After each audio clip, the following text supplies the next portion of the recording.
Welcome back. Yesterday, freedom of speech hung in the balance as the last true bastion of it online. X, the world's public square, was hit by a massive cyber attack, according to Elon Musk, the site's owner and the head of the U.S. Department of Government Efficiency. Over 40,000 users were impacted and could not access the popular social media site. Here was Musk on Fox News stating who he thinks was behind it. There was a cyber attack on X today, which shut it down and may have been foreign sourced. Yes. It's a big story. You want to give us a moment on that? Well, we're not sure exactly what happened, but there was a massive cyber attack to try to bring down the X system with IP addresses originating in the Ukraine area. Oh, well, so that's your suspicion. Is the website, is the internet up? Is it up yet? It's up, yeah. It's up yet. Okay, good. Whoa. So was this Ukraine trying to get back at Musk's frequent criticism? Or maybe Russia trying to sabotage peace talks? Joining us now is Hedgehog founder and CEO of Hedgehog and former CEO of Parler, John Mates. John, want to get your thoughts on this. Go right ahead. Sure. So a DDoS attack is basically like if you were to flood the streets with a bunch of cars with people who don't plan on actually going anywhere, just to make sure legitimate traffic can't move. And so that's essentially, a nice metaphor for what a DDoS attack is. Now, when Musk came out and said there's IP addresses from Ukraine, it must have been them. He's blatantly, in my opinion, blatantly lying and trying to mislead people into thinking it was Ukraine. He's going to be hit with IP addresses from all over the world. Ukraine, Russia, the United States, Canada, to take down a site of that size. So that's just misleading to say that. And I think that was wrong of him.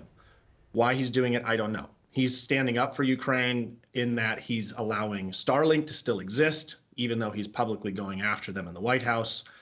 So I don't think they have an incentive to do it. In fact, a hacker group out of the Middle East took credit for it, claiming, and this was a pro-Hamas group, claiming that they were the ones behind the attack. So I don't think he's being very truthful with that. Really? So you think he's actually right now just fabricating to the American people that the IP address was actually coming out of Ukraine? I just want to be clear on that. Is that why? Why do you think that? What's your reasoning behind it? Well, he's going to be hit with IP addresses from all over the world. Okay. One server or system can't take down Twitter. You're going to be hit with millions all over the world. I myself, back after January 6th in 2021, we were hit with massive DDoS attacks back at Parler, and you can't tell where it's going. In fact, I even called up some of my friends this morning who are with the anonymous hacking group, and I said, is Elon they're like, no, there's no way he knows where it came from. Maybe they had a couple IP addresses from Ukraine, but they're gonna have IP addresses from almost every country in the world trying to take down something the size of Twitter. So he's misleading people. And I don't know why. Maybe it has something to do with his current agenda, not wanting any war support for Ukraine, whatever it might be. Or maybe he's genuinely convinced, but it's inaccurate data. What we do know is that it was attacked, and we can't put all of our cards in a single platform to be our central town square for the world. There's so many dangers in doing that. For example, what happens if, some artificial traffic is given preference and people think that something that's not very important, for example, President Trump comes out and he states his opinion on something, and the platform artificially boosts one position over another. That could mislead the president into believing a position's popular when it's not.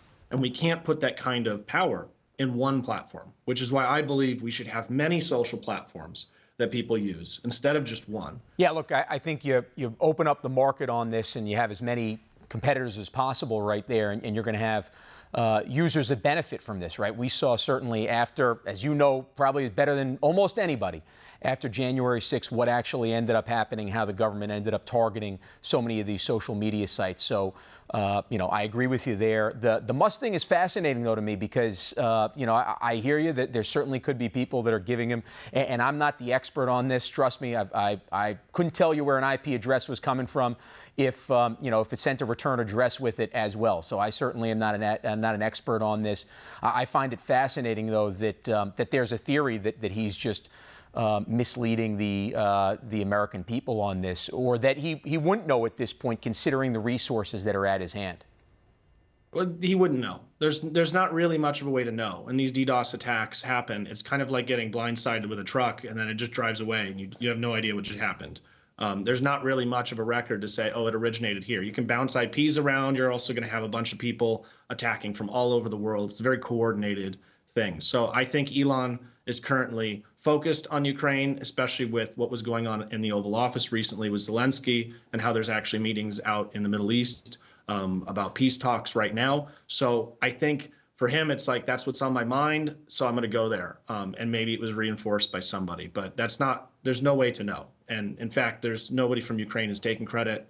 The only people who've taken credit for this attack is a pro-Hamas hacker group out in the Middle East. So it's really weird. We'll see why he did it, or maybe it'll just kind of like float away. It'll be another one of those.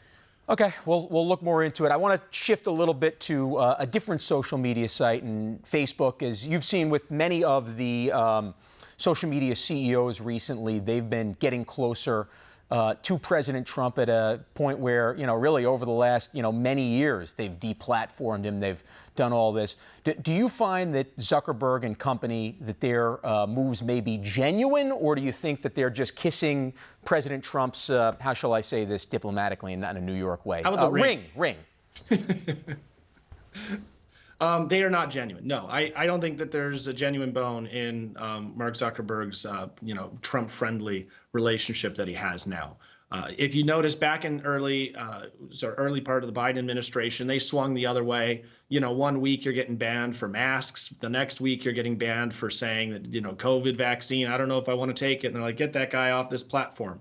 So how can you go from being so unprincipled and allowing, basically the nanny state to run free on Facebook and Instagram, to then suddenly, being like, oh, now we care about free speech, and we're going to just start letting stuff go, right? So I think they have genuine business interests in this country. They want to make sure the president is not against them, and they're going to change their moderation policies and their, image to match that of the president. And I think that's all we're seeing here is they're fair weather friends over there at Facebook.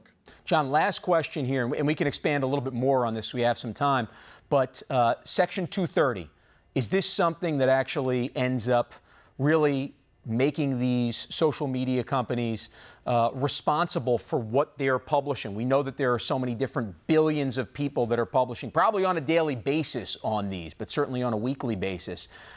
What's your take on Section 230, and should these protections be removed from social media companies? Section 230 is a brilliant, piece of protection that allows anybody to say what they want on the internet without making the platform liable. If you'd imagine, if we didn't have Section 230, your experience on social media would have an editor-in-chief overseeing everything that you have to say and correcting every little piece of grammar and making sure they're not legally responsible. So Section 230 protects all of our voices and allows us to speak out on the internet. I think we're going to see media companies diving into Section 230 protections more, with more user-generated content rather than just editorial content alone. And a platform like what I'm doing with Hedgehog enables these media companies to license social media technology so that people can create content freely without an editor. And that's what Section 230 does. It gives you free speech. So look, there's no doubt about that. I can't imagine that you could monitor everything that's going on your social media platform. It'd be an impossibility. But I also look back to, let's call it the Hunter Biden laptop story. Let's look back at COVID vaccinations. These social media companies were being publishers. They ultimately were choosing what would go up and what would not go up on their sites. Didn't that violate Section 230 and those protections that ultimately were offered? I believe it did. I believe Section 230 as written doesn't give you permission to run an editorial team which chooses what can and cannot be published. If it's not violating the law, it should be published. And so when you use the Hunter Biden laptop example, when I was running Parler back in the day, we chose to allow that content to stay on the site. It didn't violate the law. We did make sure that you had to put a not safe for work filter because some of that stuff was pretty gnarly. So, you didn't get subjected to it unless you really wanted to see it. But that being said, these platforms ban that stuff. That was an editorial choice that they made. It had no basis in any kind of rules that made sense to me at the time. And that absolutely should disqualify Section 230 protections from companies that participate in stuff like that. Yeah, so you look at it company by company here, and if they violate it, then they lose their protection on it, and that's kind of the motive to make sure that they're abiding by it.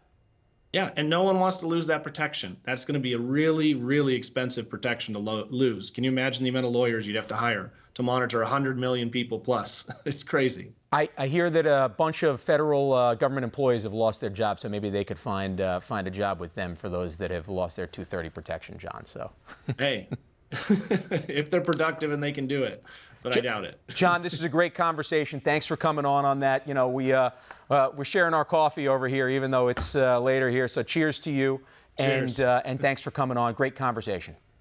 Thanks. Nice talking with you. Awesome. Coming up, Libby Emmons joins us for a spin on Headline Roulette. I guess I had a little too much coffee. Coming up next.